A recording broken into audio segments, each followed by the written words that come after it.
est face à un client mixeur qui, en fonction de ses besoins, va mixer justement différents canaux de consommation. 23% des consommateurs français font à la fois leurs courses sur le on et sur le offline. C'est encore plus vrai chez les plus jeunes, les 18-34 ans, où là on est proche de 30%. Ces mixités de parcours de courses doivent répondre à des besoins de praticité avec l'hyper-proximité. Je sors du bureau, j'ai besoin de faire mes courses rapidement, je vais dans le petit magasin dans mon quartier. La rapidité, avec les courses notamment sur le e-commerce et sur le drive. Et le plaisir, donc là dans le plaisir, on est plus dans une notion de grande surface, de centres commerciaux, où on va allier la notion d'expérience, de balade, de showrooming.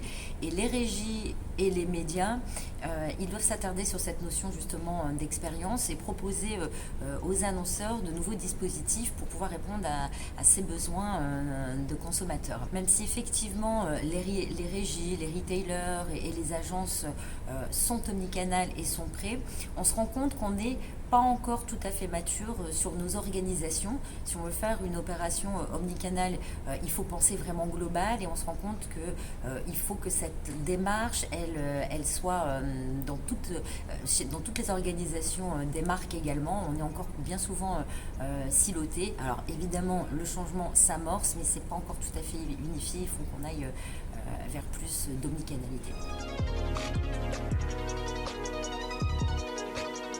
On s'est construit autour de cette omnicanalité car notre objectif premier était de pouvoir offrir à des clients annonceurs différents points de contact sur l'ensemble de parcours de course des clients consommateurs. Et donc on a créé différents dispositifs qui répondent à ces besoins. En magasin, on va retrouver du DOH, de l'événementiel et de l'échantillonnage. Et sur le web, sur le e-commerce, on va retrouver par exemple du display et de l'extension d'audience. Nous nous appuyons sur de la data hyper qualifiée, sur la data d'Auchan. On a 7,5 millions de porteurs de cartes. Nous accompagnons aussi les annonceurs en leur proposant plus de ciblage, plus d'hyper-personnalisation et plus de contextualisation. Un dernier mot sur un sujet, le sujet de la responsabilité, parce qu'il est de notre responsabilité en tant que régie d'avoir un modèle plus vertueux auprès des marques, mais aussi de tous les publics. Et donc, en fait, on a mis en place plusieurs solutions. Par exemple, DOH for Good avec la labellisation Ad for Good.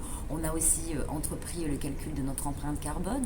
On lancera très prochainement notre charte éco-responsable. On souhaite que notre démarche soit concrète, qu'elle soit pragmatique, parce qu'on est persuadé que mieux s'engager, ce sera demain également mieux gager nos audiences.